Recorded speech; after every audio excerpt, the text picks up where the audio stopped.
So I'm curious about the student mentality, because that's something that, you know, I think is paramount in transformation. Like we need that.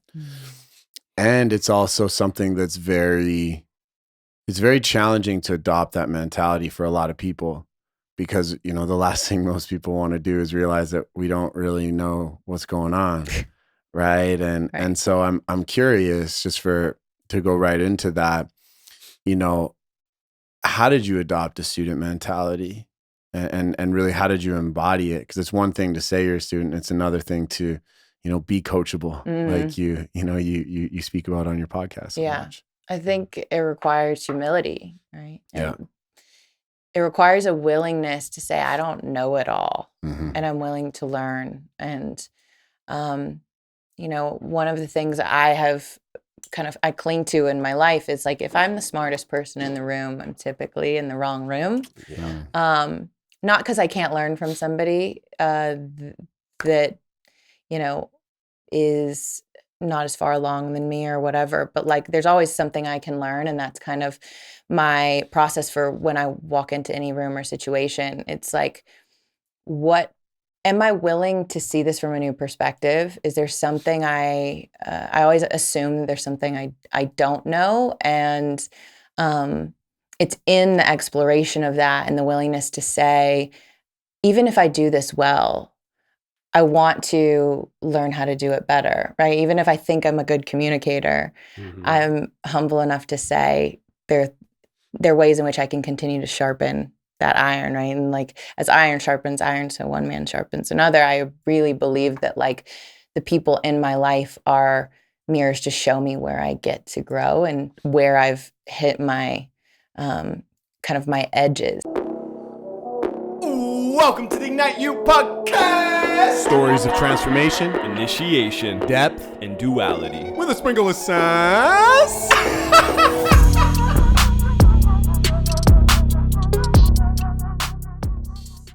So we got an epic episode today. We've got Tori in the house. Yes, we do. Here to share some wisdom, share her journey, share some magic.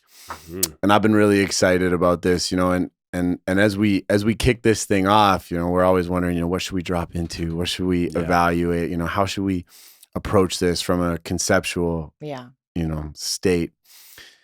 But just in our initial conversations, we're like, all right, this is going to take a turn. Let's throw the book out on this episode. Yeah. Let's just go into the juiciness that presented itself. And I'm really excited about that. I know Ryan sure as hell is. But it's a pleasure to have you here, Tori. So thank you for joining us. Thank you for having me. Thank you for creating a space where anything goes. Because these are definitely topics that I think are really important and somewhat taboo, but powerful medicine for people if they're willing to, like, go there with themselves. And that's what I'm about, is exploring the parts that seem a little scary, icky, unclear, uncertain, uncharted waters. And, like, can I be bold enough to like wade out into those waters and see what's out there? Yeah. Speaking of bringing the medicine forward, can you just share with the listeners a little bit about you and the specific medicine that you bring forward into the world? So I am a high performance coach and breathwork facilitator. I speak, I run a podcast. Similar to you guys, I wear a lot of hats and do a lot of things. I'm multi-passionate. But my journey into this work of self-healing and transformation started as a byproduct of needing the medicine myself, like so many of us. I was really lost for a long time, living a life that I thought I was supposed to live and pursuing things that looked good and got a lot of praise and admiration and recognition, but felt hollow and empty. And as a byproduct of actually some loss in my life, there was a big reevaluation of what was really important and meaningful to me and how I spent my time and energy.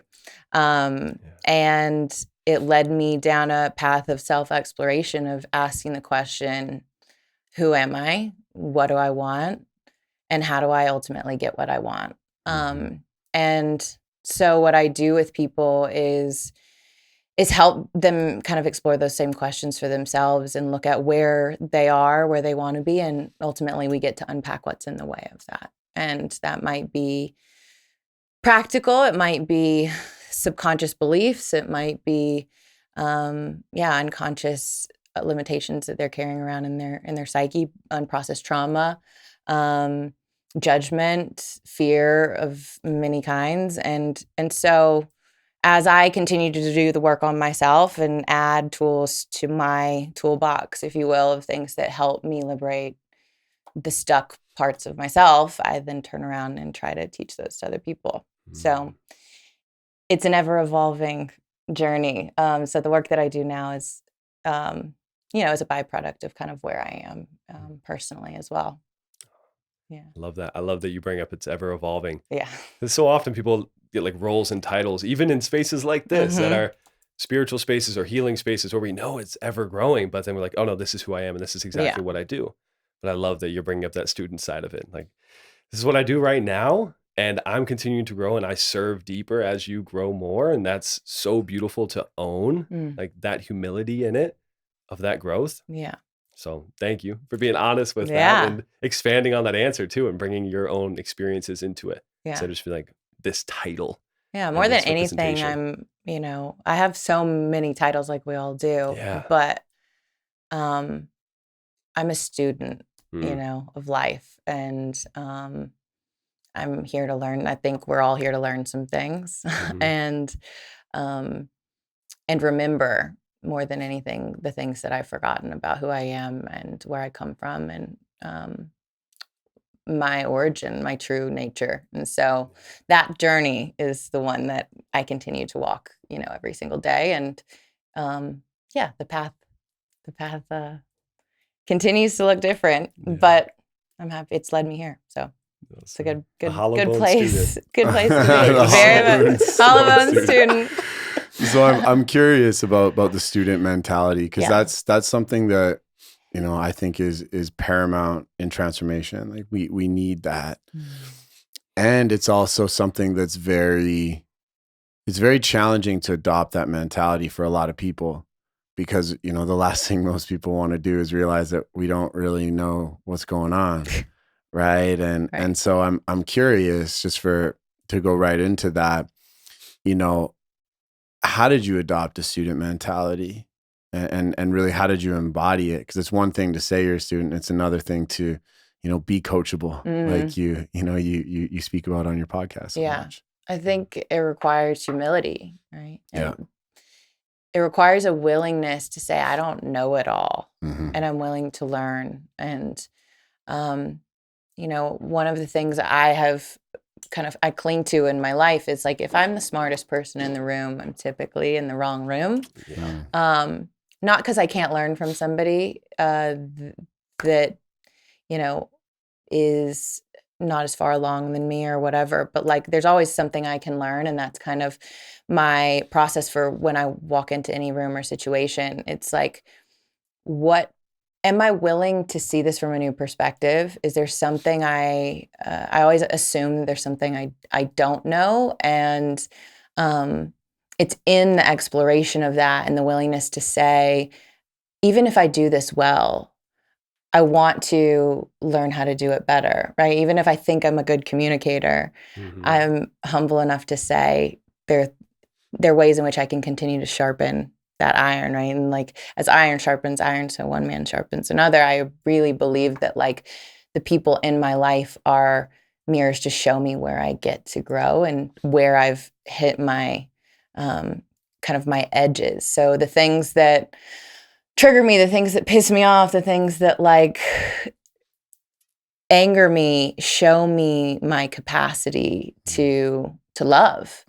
And so I use that as kind of my teacher, as much as, everybody, every interaction. It's the epitome of like having a growth mindset, right? As opposed to just thinking there's one way to do things or one way to be. It's always like, I don't want to be the same person I was yesterday. You know? I really love that. And I appreciate the realness that you hold in yourself and that like student mindset you're talking about. And I know this firsthand because we had dinner last night. We're all just connecting as human beings. A lot of us came together, a lot of people that are high performers, business owners, podcast owners, just being able to have that humanness, like silly conversations and banter, and also then dropping into really deep philosophical conversations around different things, but the humanness that you carry, even though you have major, massive successes and you continue to grow as a businesswoman and all of these many different things, these accolades, the humanness that you hold is beautiful. So I just wanted to acknowledge that because, you know, you're saying these words, but as a listener, you could be like, oh, okay, is that true? I've seen it, I felt it, and I know it. And it's so cool to experience because you know somebody in a heartbeat whenever they truly open up. Yeah. And so I've felt you, even just in that dinner last night that we all shared. It's pretty beautiful to witness. Thank you. I think one of my superpowers is my curiosity for life. And so, you know, it's interesting when I think about being a kid, I was always like asking my parents, like just the craziest questions, like, Mom, where does sun, like, or sand come from? Like, what is sand? And she's like, ask your dad, you know, I don't know. And my dad would be like, go read a book or go Google it. And what they taught me was how to be resourceful. And if there were questions that I had, like that there was an answer, but they taught me how to go find it instead of always giving me that answer. But that curiosity for life and understanding who I am and where I fit in the world and what my part is to play in this cosmic, you know, play that's kind of playing out before all of us, that has always been the underlying thing, like thread that is part of every piece of my life, is just this hunger to understand and ask why. And why do I do what I do? Why does this make me feel this way? Why am I drawn to these people or these things? And so I just continually chase like that answer and that curiosity for life and what inspires me. And it's led me to some pretty cool places, but it continues to require me to learn new things about myself. Yeah. Do you find that asking all those questions can sometimes be paralyzing? Because it's always feels like there's somewhat of a destination you're never reaching on some level. But yeah, I think it feeds a hunger within me. But I've had to also come to terms with not always having an answer. You know, there were times in my life where I had big questions that were hard hitting, that like I grew up in the Bible Belt, right? And I had, so there were a lot of beliefs and ideologies that I was sort of indoctrinated into and deeply conditioned to believe. And sometimes my life experience challenged those beliefs. And so when they came to a head and I was asking these deep questions, there were times I didn't have an answer.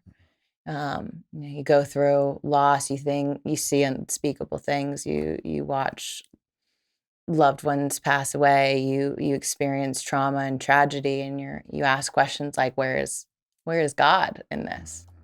When I pray, do you hear me? You know, and there are times when you sit with that question and there isn't an immediate answer. And so I've also had to become okay with living in the unknown. And what I've found is that when it's useful for me, I get to define the meaning behind whatever experience I'm having. If there's a question I have and I don't know the answer to it,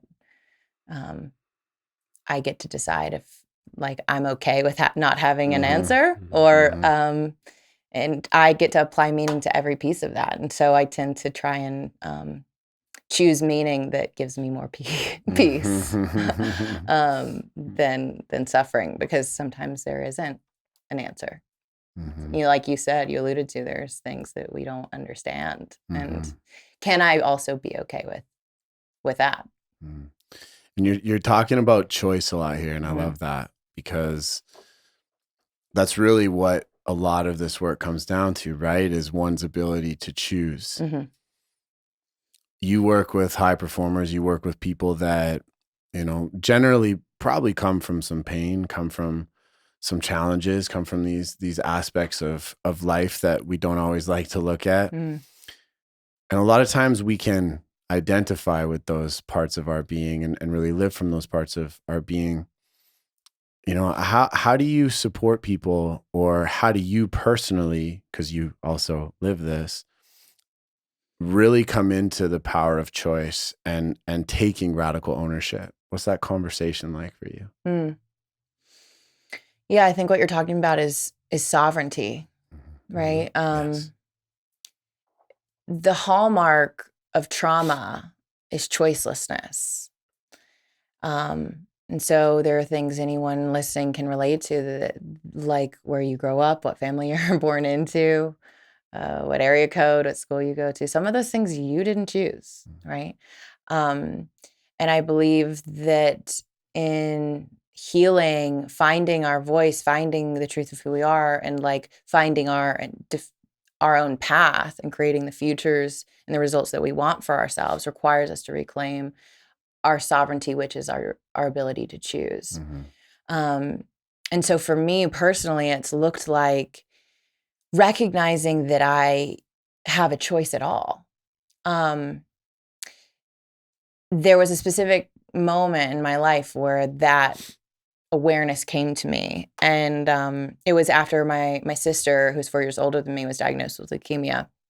And it was the day that we found out that she was ill, and cancer, that word, enters the picture, and our family sitting around the table before she goes to the hospital. And my dad looks at us and he's like, we have two choices, hope or despair. Oof. And we're going to choose hope. And it was the first time I realized that I had a choice in the way I was going to perceive this experience and circumstance. And if we chose despair, it was like, what is the alternative? It's like, what is the alternative if I don't choose hope, to see the good, to look for the holy in the shit? The alternative is a dark place to be, right? And so I cling to hope in the midst of adversity and darkness and challenge, because when you're faced with something that is really, really hard and you're trying to navigate and get out of it, because you can be a high performer, and maybe you have a miscarriage, or your kid gets ill, or you have to take care of your parents, or there's something that you didn't anticipate coming down the road, and it's about how you handle it. And so that choice of like, I get to choose how I'm going to perceive this situation changed everything for me. And that's where we start, I think, with my clients and with myself, is like, what is my current outlook on the circumstances in my life? And what's the story I'm telling about them? And how does that make me feel? And is there a different perspective that I can choose, or a different path that I can choose, something I can choose to do right now that would help me or make me feel just 1% better, bring me 1% closer to connection, or to love, or to safety. And recognizing that you have a choice is the thing that's going to like set you on a path to actually create the results in your life that you want. And these are heavy scenarios. In moments like this, in the miscarriage, the loss of somebody you love, or something similar. Sure. How do you hold hope and feel grief? That's a good question. I think it comes down to recognizing that both things can coexist. I think we tend to think about things in a singular way, meaning like, if I'm feeling grief, then I can't also hold something else. And I was that way. I didn't know until I started to practice things like meditation and breath work that both I could hold both experiences simultaneously, that I can have grace and compassion for somebody that's betrayed me and be pissed off about it, right? And angry and rageful about it. And in that allowing of both to be there, you don't reject or abandon what's true for you, because they're both true simultaneously. That I can find a reason to be hopeful. I can look for it, because I will always find evidence for the story that I choose to believe. And I can allow myself to be human and to have the full spectrum of experience and emotion. And feeling both is what like allows me to be the fullest expression of who I am. I think judging one or the other, that it has to be one way, is limiting, really limiting what's true. And I just continue to seek like what's true for me. Like, I'm pissed and I'm angry, and simultaneously I'm going to cling to hope that there's a silver lining, and I'm going to go out and every day look for it and look for evidence that that's true. Well, I ask about the hope and grief because I've been through some things recently, some massive shifts around people that I love and care about. And hope is an easy one for me to hold personally. And it can be the opposite for many people, but personally I can hold that. But when it comes to grief, I'm like, grief isn't sexy. It's not, does it even serve? And so these stories come up around it. And I know for other people as well, feeling grief can feel like something that either a waste of time or no, we need to stay positive during these circumstances. And I love what you're saying, because it's so true. It's not only just helpful, it's necessary. Because when we avoid the thing that we know we're all feeling and the truth beneath it all, and we're covering it up with positivity and like, no, it's going to be okay, you're fine. But, we're crying in the bathroom or holding these things and not sharing the true grief. Yeah. That's what needs to be felt. That was me. That was my story. I mean, I was the girl that everybody was like, you're so strong. And like, how are you getting through this? And like, you managed to still like excel and perform. And I, there was definitely parts of my life where I was completely compartmentalizing, and I knew, continuing to achieve and continue to get like accomplishments and accolades and recognition makes me feel good, and it makes me forget about all the pain, and it will help me to feel better and not have to deal with this pain I'm unwilling to feel. And it was a distraction, and it was a way that I avoided my grief and my pain. And so I was the girl that was like, Tori, how are you? And I'm fine. And then a coach told me one day, she was like, Tori, every time you say you're fine, it's like lit, right? You redefine that for people. It's feelings internally not expressed. Yeah. So she's like, every time I say I'm fine, that's a hit. Right? How many times am I using that as a mask to not actually share what's true for me? And now here's the thing. There were times I wouldn't share for multiple reasons. One, I don't trust you, right? You haven't earned the right to know. Because you don't have to be transparent for the sake of being transparent. Like, their trust is built over time. Or maybe it's an avoidance strategy because this is going to take longer than I have to sit down and actually tell you what's going on in my life. So maybe it's for that sake, but it really requires you to check in with yourself and be like, why am I saying this? Is it because I'm fine? Or is it because I don't actually want to go into the thing that I'm unwilling to acknowledge? And I really believe that we can't heal what we're unwilling to feel. And so if I wanted to be free and I wanted to feel all the good feelings, honestly, like, to the extent that I repress my quote unquote negative emotions, I'm also muting and diluting the beautiful bliss, the pleasure, the joy. And so it required me to invite it all in and allow it all to be there. It reminds me of the only way out is through, right? It's so true with emotion.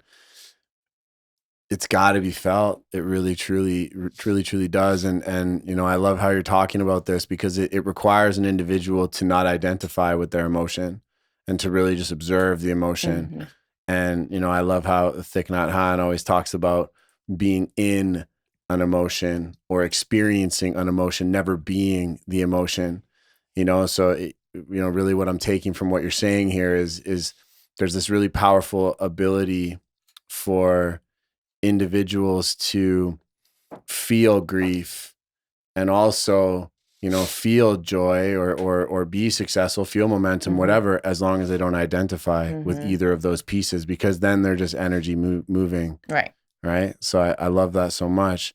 Well, go I was ahead. just going to say to that point, if we understand that emotion is energy in motion, then we understand that this too shall pass. Yeah, exactly. Which I have it tatted right here because it's like, that's my reminder to feel both. Like, or you're like, how do you hold both? It's because both are temporary. It's just you're in the experience of it for the moment, and then like a wave, it just gets to move. This makes me want to bring up something I've heard you say before, which is a saying that is known all around the world, and that is time heals all wounds. Right. So on this theme of like, you know, this too shall pass and and things moving and everything is temporary, but time heals all wounds seems to be something you're like, nah, I don't like that one.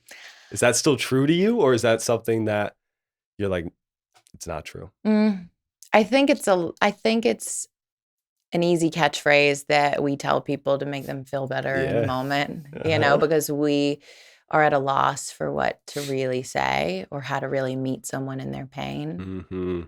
And so it's a nice like way to kind of feel like you're empathizing with somebody and connecting with somebody, but really it's kind of surface deep. In my experience, time doesn't heal all wounds. That's just my experience. I agree. I take them wherever I go. Wherever you go, there you are, right? And you take all of that emotional baggage and wounding and trauma with you if you don't unpack it. And so, yeah, I think time is a necessary component. I don't think we heal overnight. We don't become it's like we don't get here overnight either. Time is required at times, but I don't think we can lean on that as our hope for healing and being saved from the pain that we so wish would like kind of just go away. It requires you to do the work. Yeah, and the work is feeling. Yeah, I totally, I hate that term. It's like, to me, it's like, it encourages suppression. It does, yeah. It's like, no, it's like, wait it out. Nah, it's not going to work. It's just going to go deeper and deeper into that big toe and be more and more forgotten, but still very alive in the subconscious. So I love that. Let's just hate on that right now for a bit. Let's just keep talking shit about it, you know? Get it a tattoo and then cross it out. Yes. Then cross that out. Yeah, that'd be great. That'd feel really good. Yeah, good idea, Ryan. Yeah, keep it. So shifting gears really quick to your present state, because it seems like you have really transitioned out of that. You know, we speak to you, we feel you. You're an embodied woman. You obviously play in both of those worlds still, and you're realizing a high level of success. And you know, there's still, I'm sure, shit that comes up in your life. So how do you navigate that with the speed that you're going, and ultimately, you know, the organic nature of your being? Yeah. I mean, like we've said, this is an ever evolving process. I'm not complete or done or whole and by any means, but I've definitely done some pretty extensive work on not identifying with my trauma or my pain or my past, and the ways in which I actually use that as a prop to feel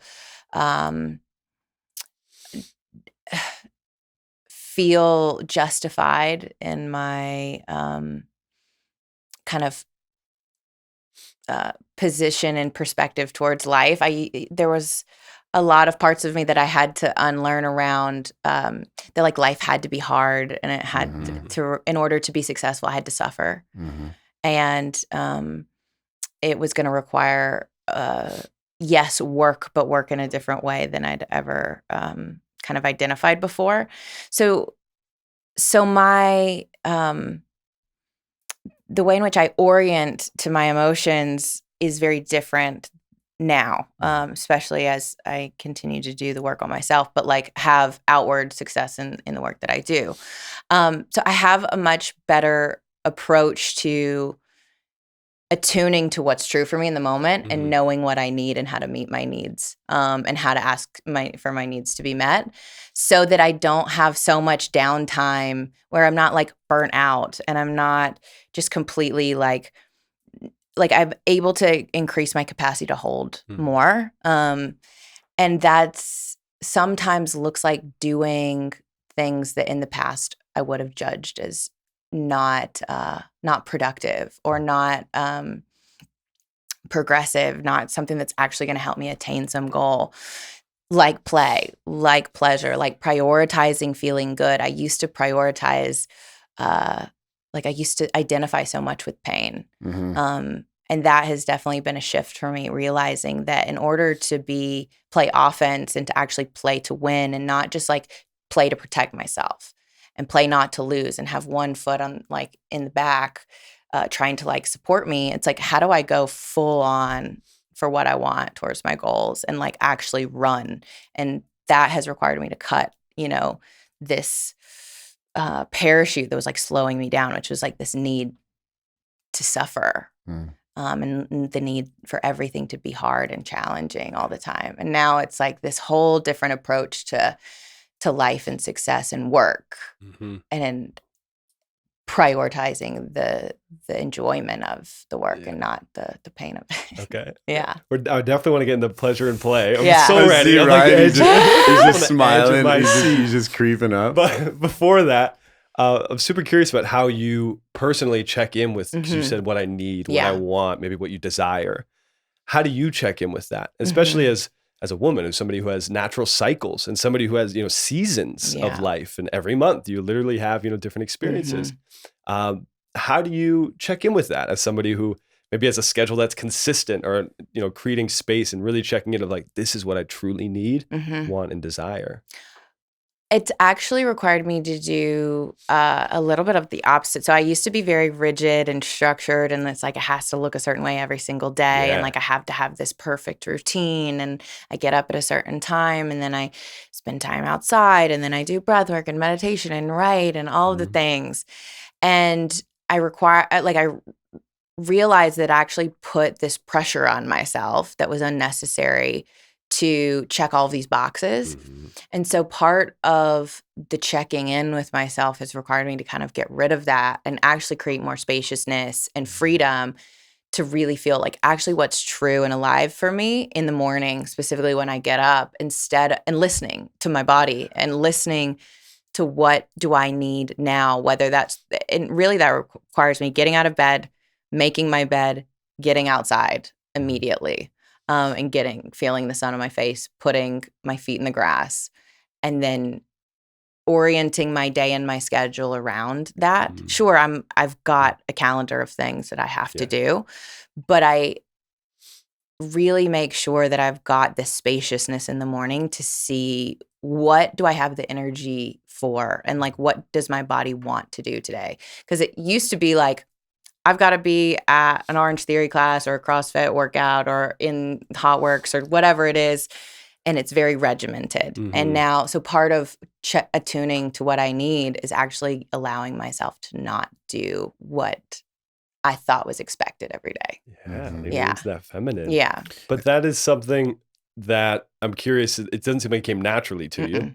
How did you transition from being like high performance, get shit done, like the masculine framework, even of like routines and things like, meditation, but it needs to be 15 minutes on the dot, and it's actually not serving at some point. How did you transition into like that sense of freedom in your mornings? Because lots of people are still in the kind of masculine framework of moving through the day and want that transition. I think it was this attachment to thinking there's one right way to do it. Yeah. Right. And what I've found is my trying to fit into someone else's box or way of doing things actually is the opposite of productive. If I actually want to be productive, I need to do what works for me. Yeah. Instead of pigeonholing yourself. Yeah. So part of it was taking away my judgment of the way that I thought the right way to do it was. And realize that the right way is my way, and I get to design that and create that. And it required me to say, like, what does feeling good look like? How do I know when I feel good?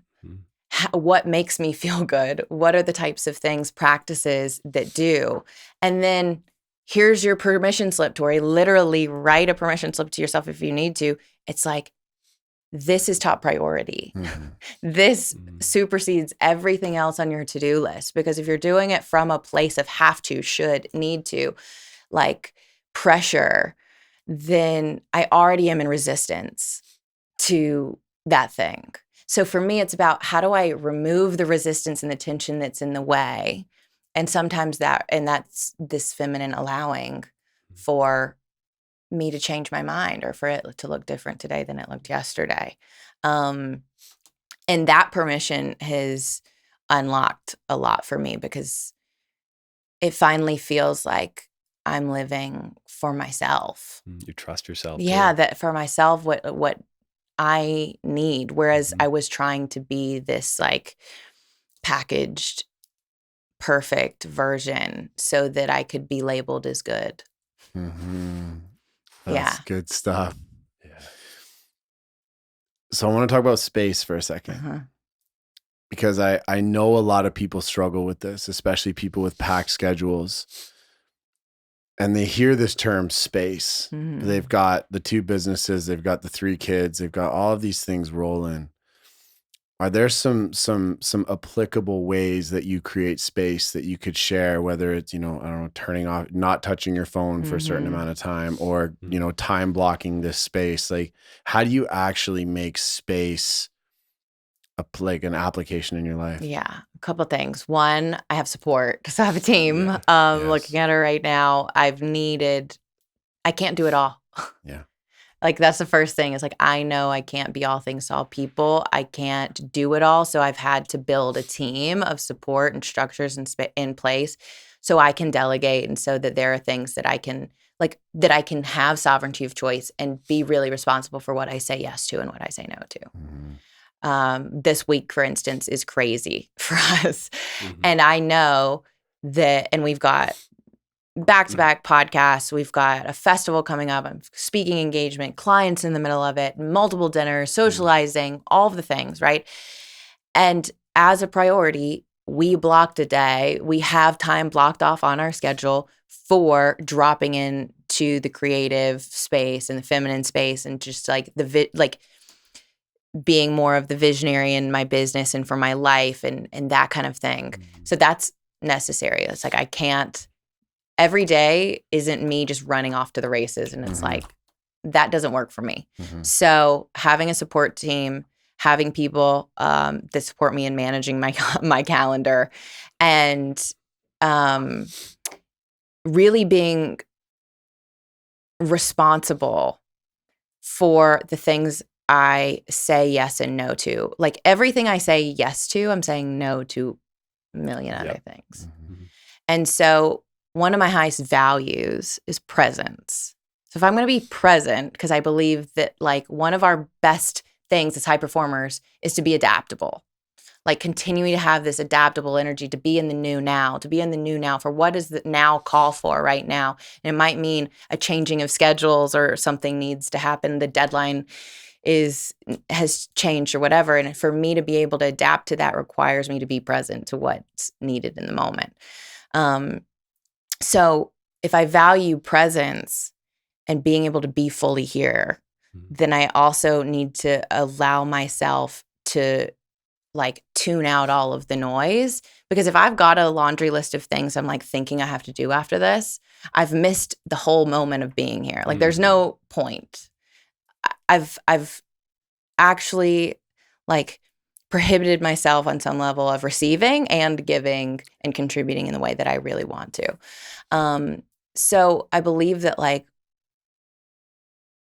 I need to be where I am in the moment for me to actually get the juice out of the squeeze. Why am I doing the thing I'm doing at all? Like the whole point is for me is for connection. Yes. And if I'm actually on to the next thing, then I've missed the point altogether. So having someone block my schedule, knowing and waking up and listening to what do I need and giving myself the permission to do it. And then being super present to where I am, it gives me the energy to then show up for the next now and the next moment and what the next thing calls for.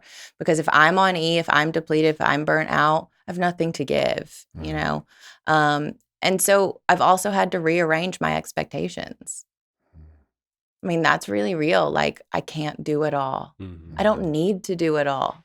And why, if I think I need to do it all, what belief do I have that tells me that that's who I need to be in order to be successful? Like, is that actually true? I have to be everywhere, always, all at once. Right? So it's always this constant reevaluation of, why are we doing the things that we're doing? She helps me to come back to this. It's like, what's our intention here? Like, really, what's the intention for showing up to this thing? And is that in alignment with who we're wanting to be and what we're wanting to create? And if no, it's a no for us. Remembering the why. Yeah. That's so important. Mm-hmm. So let's get into it. When it comes to these, you just hair flip it. When it comes to these areas of trauma, high performance, even business owners, the ideas and topics of pleasure and play aren't usually talked about. Right. It's usually a separate thing, and it's not seen that it fits in those classes or it's important by any means, usually. For you and for what you do, and from what I'm hearing recently coming into in the past year and a bit, how has pleasure and play come into your life and started exciting you and made you realize that it fits into these pieces of work? Yeah. When I moved out to Vegas, there's so much that you can find here. There's a lot of play and pleasure happening. It's like the dark and the light on every the full spectrum is available to you here. So when I got here, I was kind of hit in the face with all the options. Chippendales, it's like it's great. Choose your own adventure. What do you want to explore? It's available.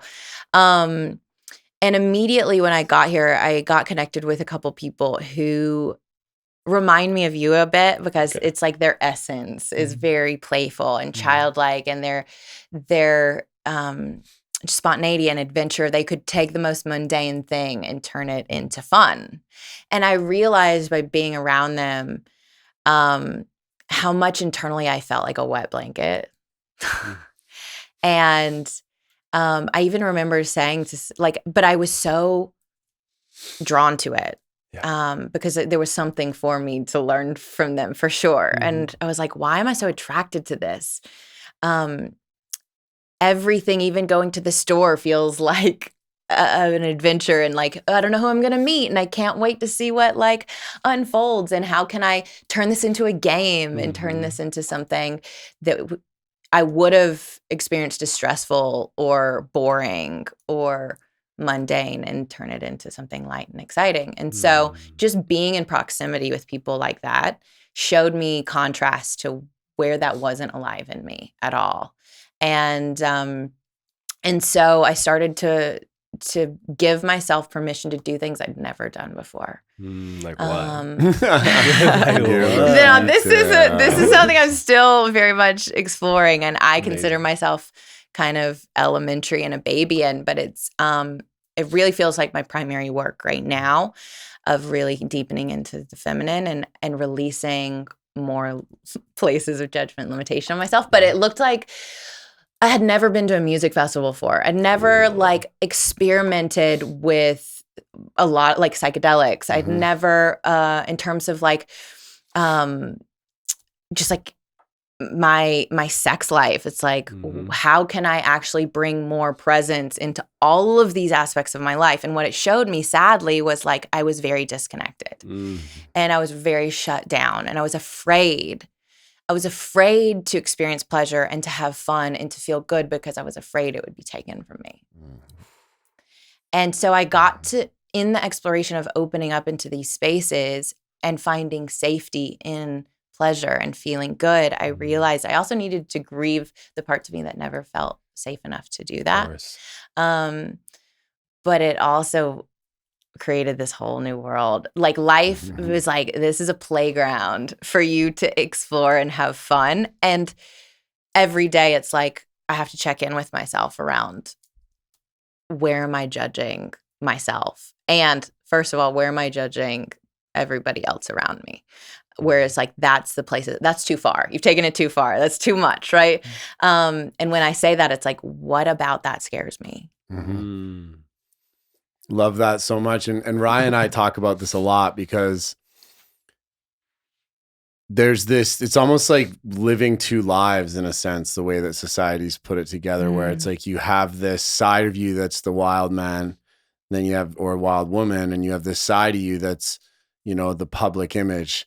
And for whatever reason, society hasn't gotten to a place yet where we accept both in the same expression. Right. And, you know, Ryan and I talk about this a lot, because we hold really deep space, really deep space. And we pride ourselves on our ability to do so, but we're also goofy as fuck. As like, you know. Yeah. Right. So, but they're not separate. They're not separate. And I honestly believe that the ability to hold so deep is because there's the outlet for the goofiness. There's the outlet for the play. There's the outlet for really being vulnerable and talking about our edges. You know, Ryan's invited me into ridiculous edges. Like what? Yeah, please tell me. So on one of our episodes, Ryan for my birthday, was it a birthday or was it just it was one of my birthdays last year. Important. He gave me a pea spot wand. And he's like, he gave it to me on the episode. Okay. And so he puts this really flurfy package on the table, and he's like, I got you something. And I open it, and it's this glass wand. And I'm like, what was this for? Is this sculpture? Yes. Yes. He's like, it's a sculpture for your butt. Yeah. And so he invited me into this wild edge.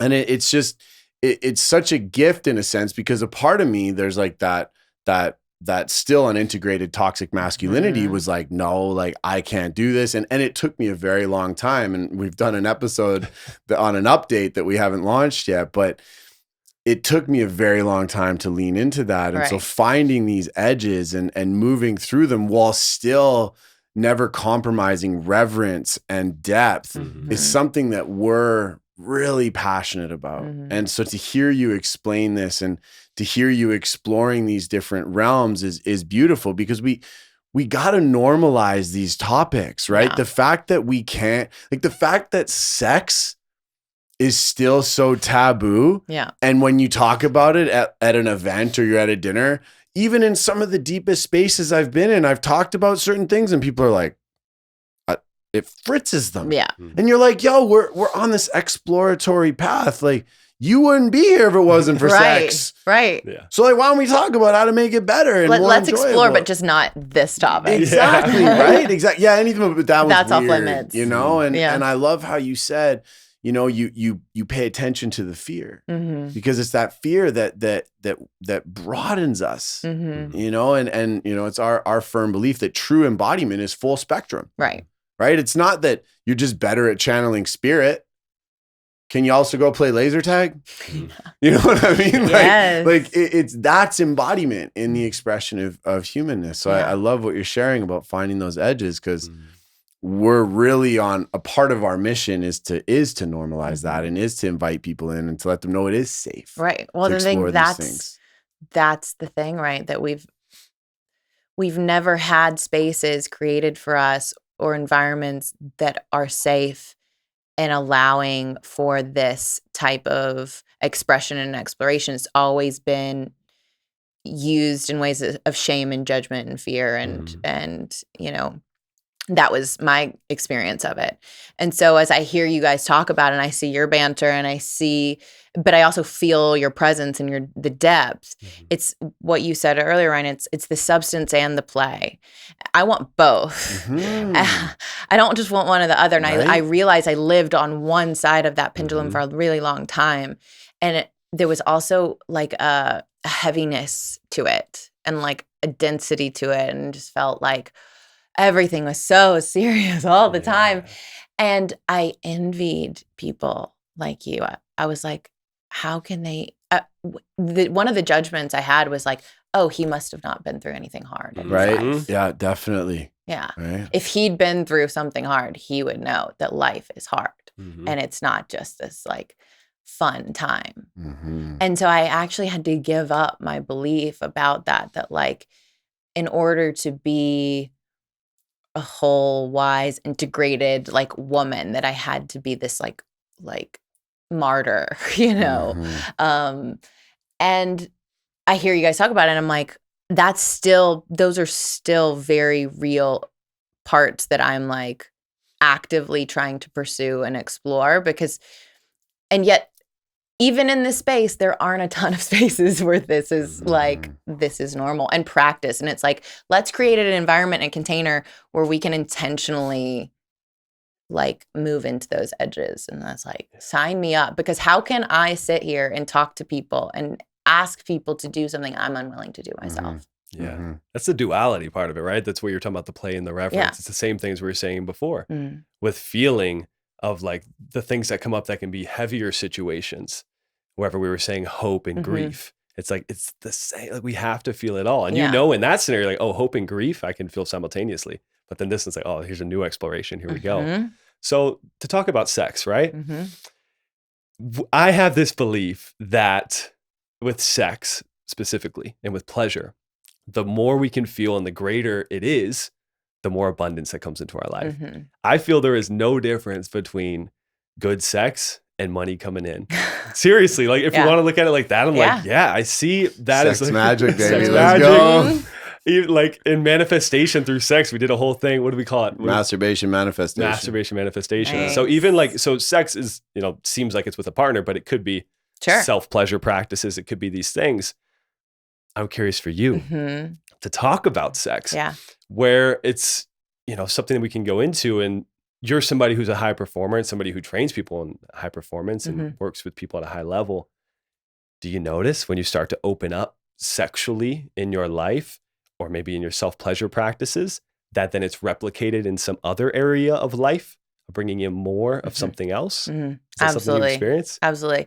Yes. So I actually just had Emily Fletcher on my show. I don't know if you know Emily, but we just had a whole conversation about this topic, about sex magic, because she started something called Ziva meditation. She was talking about mindfulness meditation and manifestation, but she was like, when I encountered sex magic, it was like the same thing. I was like, why isn't everyone doing this? That was like her whole point.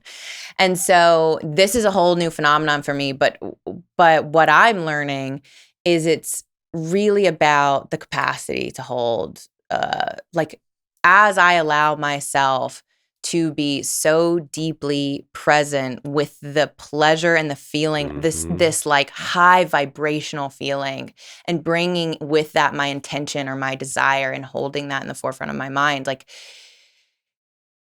it just like blows the doors of possibility open in my life, where it's like this, whether it's this actual physical release of energy, and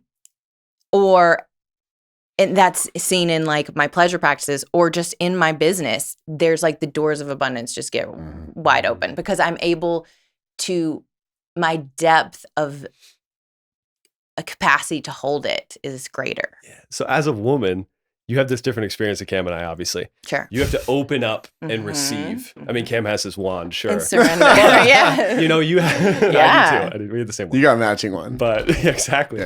But you have this ability to really, when it comes to your sex magic, like you are opening up to the universe or to the person or to yourself and your self-pleasure. Do you notice that kind of openness? The doors opening is what your analogy was. Well, it's true. Your doors opening, right? It's like you actually opening up to the world and to surrender. The surrender piece is so big because it's like I get to practice the letting go and the release of falling into what's available to me right now, and trusting that I'm going to be held in that. That I don't have to do. I don't have to force. I don't have to like effort. You get to soften. I get to soften and receive, and in that receiving, I just receive more. And so, but that's not available, and wasn't available to me for a long time because of fear and stigma and shame and frankly, just lack of understanding and knowledge and experience. And you don't know what you don't know. You know what I mean? Like, I wish someone would have sat down with me one day when I was younger and be like, Tori, God gave you this fucking body. Use it, enjoy it, explore it. Like, no, I learned about sex just like everybody else, like through porn and conversations in school. And like, and we get hyper like fixated on stuff that's not real. And then we don't know how to be with ourselves. And so all of this is about learning how to be with what is for me.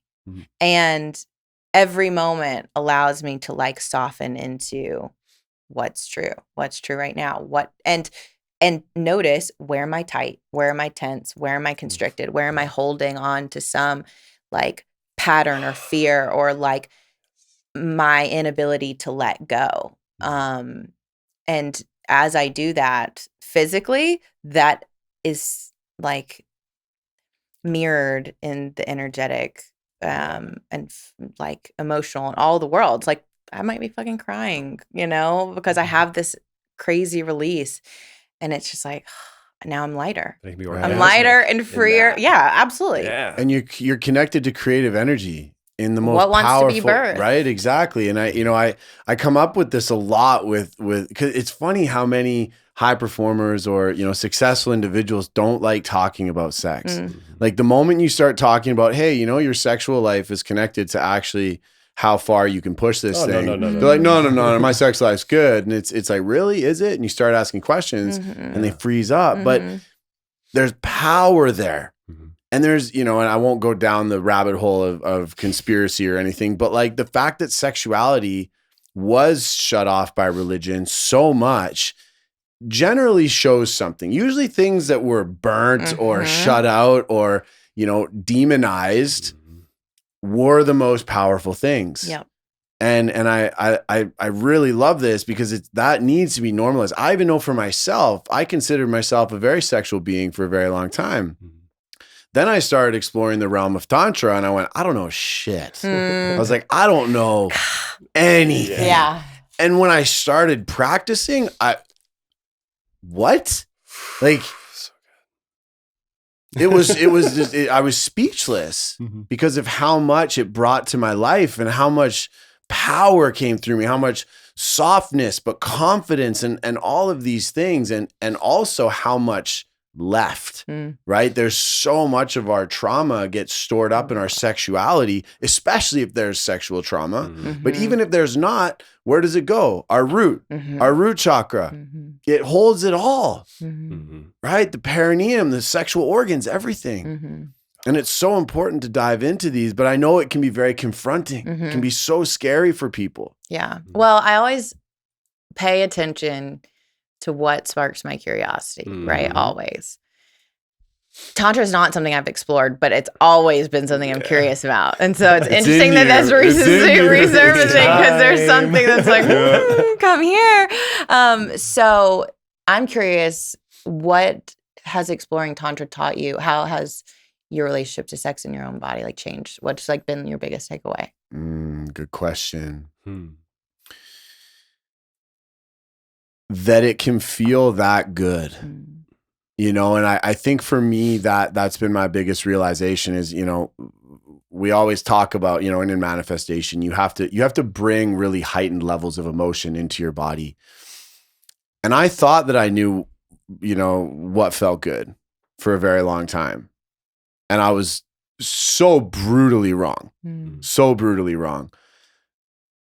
Connecting with the breath, connecting with energy bodies, connecting with touch, connecting with play, connecting with intentionality, creating space around pleasure for myself as a man and with my partner changes the game. And it opened up this realm of how good it can feel. Because, as a man, most of our programming is, fuck her hard, come, that's it. Yeah. That's what porn teaches you. It's like, go, go, go, go, go. And that's like the most basic functionality of our sexual energy. Like that's like the scientific, like impregnate to survive. Right. But then when you go deeper into the pleasure of it, you start to realize that it's this doorway that like you can start to hold more heightened emotions, more feeling, more juiciness. And I saw how it started transitioning into my friendships. It started transitioning into my surfing, my mountaineering, my fitness, like moving energy in the gym and being like, like it started filling every cell of my body. And so it made life juicier across the whole spectrum and taught me really, truly how good things can feel. And I'm still, I'm only like a year or two into this world.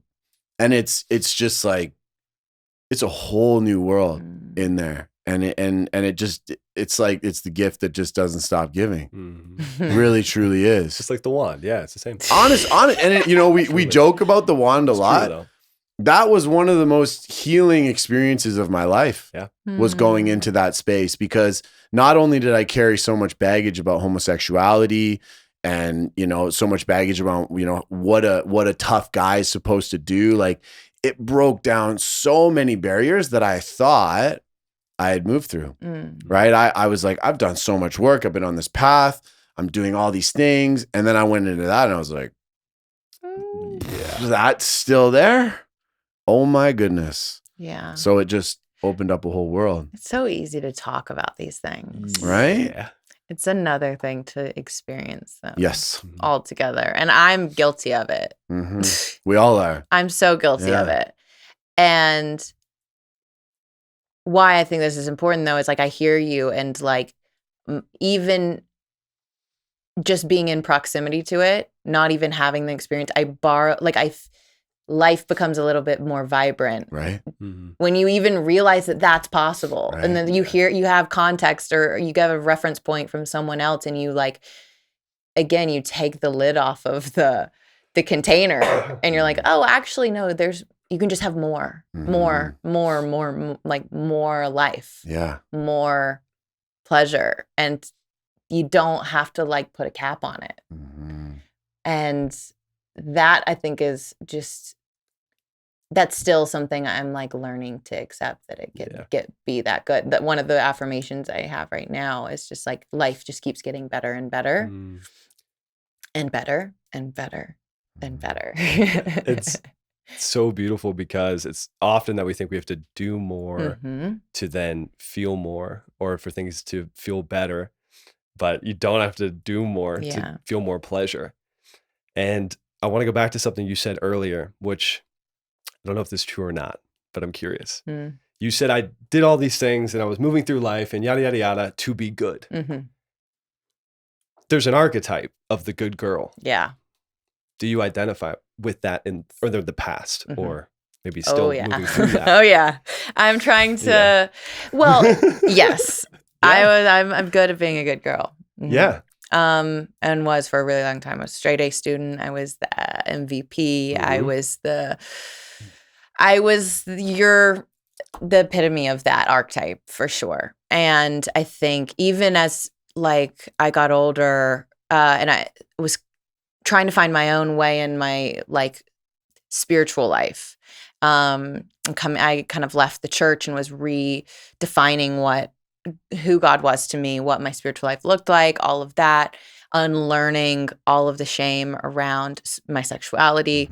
So it started, I remember, with my pleasure practice as being the first, like, fuck you to all of the people that told me that wasn't okay. And over time, it's just been like picking up more and more and more of those things. It's like this rebellious part of me that wants to come out. That's actually the true, like, more of the truest expression of who I am, instead of who I learned I needed to be. Yeah. And that's probably what's most alive for me right now, is the reorienting to the truth of, like, this good girl has been, like, a safe place to be because it kept me, like, loved and praised and all of those things, but it was not real. It wasn't real. What's the opposite of a good girl for you? What are you stepping into? The wild woman. The wild woman. Yeah. It's such a common story you hear, especially for women that come from either religious backgrounds or any backgrounds where maybe there was some strict holdings, and it's so common, especially in the States and these areas, that they feel like they have to do more to receive more. And it's the exact opposite. Many times, most times, we're talking about surrender. Like, softening is one of the most powerful things you can do as a woman. And it's such a gift to see or receive as a man, or even just for yourself, not even for a man, but for yourself, to soften. And to know that that is enough. And that's actually greater than anything you could do, is to just receive, to be. Like, that's such a superpower and a gift. But when coming from the archetype of the good girl, oh, fuck, that's the last thing you think you deserve or can do. How do you, because you're saying it's alive for you right now, how are you moving through that in different ways now? Play has become a much higher priority on my list, for sure. It really has. And I have these conversations, this is something Nikki and I have started to talk about, and finding women who are also in similar positions. I think that even as talking about the good girl persona and transitioning to the wild woman, there's like the true maturation of a woman. It's like, what does it really mean to mature into who you are? And the disillusion, like the part of me that thought that I needed to be a certain way, I have so much, like, love for her. And there's also still a lot of sadness there, because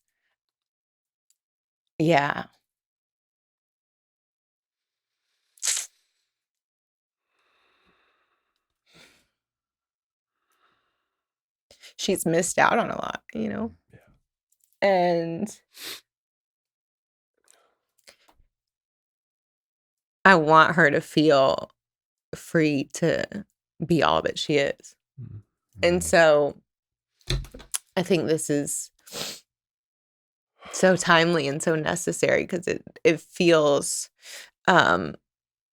like something I've been sort of exploring on my own, and it's felt sort of lonely.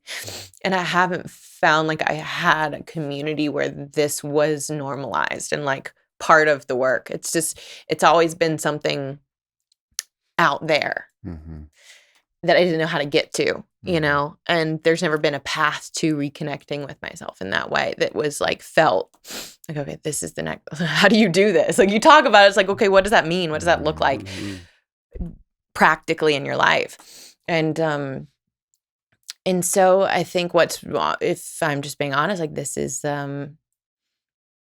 just this conversation is a reigniting of that part of me that wants to come forward and wants to be more awakened and alive and allowed to be all that she is.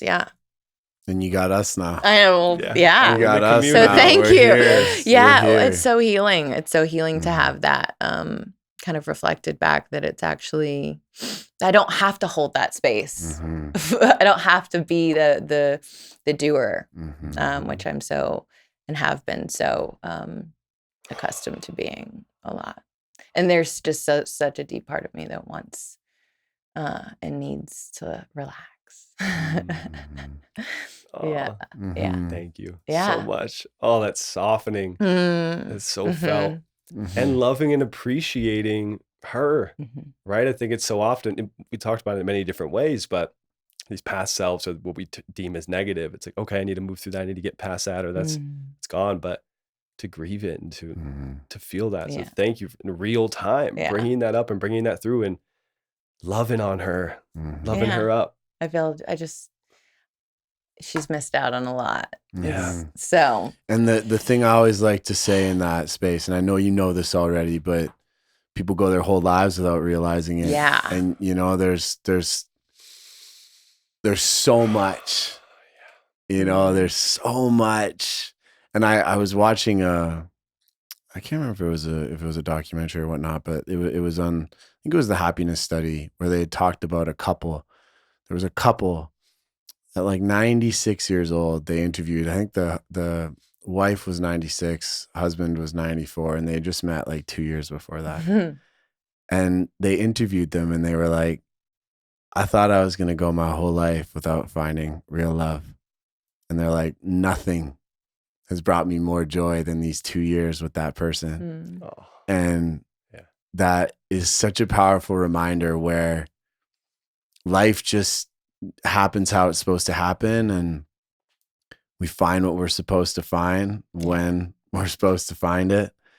And, you know, if it wasn't for your awareness and wasn't for that little girl, it wasn't for everything you've been leaning into, you would never have had this realization, or it would have happened 20, 30, 40, 50 years later, and it still would have been beautiful. Yeah. Right? So just a little. Right on time. Right on time. Exactly. Oh, thank you for all of you. Thank you. Truly. Yeah, thank you. Oh. I'm excited for her now. We're excited. We're excited to watch her come to life. Wow. Juicy. We'll have to do a part 2 of this like later. No, we will. See what happens. 100%. Yeah. 100%. So have an update. Yeah, please. You just gave me a spiritual wand. And That's it. Tori's gonna be like, I'm coming to Costa Rica. Come on, Temple nights, here we go. Tantra bros. Exactly. Tantra bros. Right? It keeps coming up. Ryan and I leave dinner last night. We're like, everyone keeps saying that. How come every time we tell someone, they're like, you got to do that? There's a reason. Yeah. There's a reason. So Tori, you're up to amazing things. You said you wear a lot of hats. I do. How can people find you? What's the best place to connect with you? Give us the goods. Yeah. Best place to find me is torigordon.com. I'm also on social media, the Tori Gordon on TikTok and Instagram.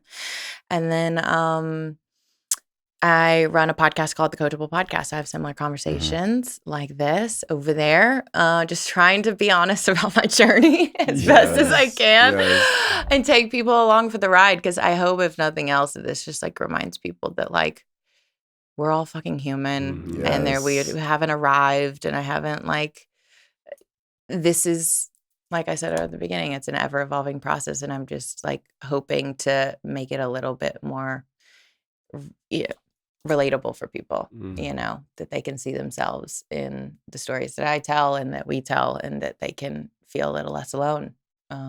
So that's where I am at. That's my side of the internet. So if you want to learn more, you can go to torigordon.com. Thank you. Yeah. Thank you. Appreciate you. Yeah. Love you guys. Thank you. Love you. And as always, stay lit. I love it. Come here. Thank you.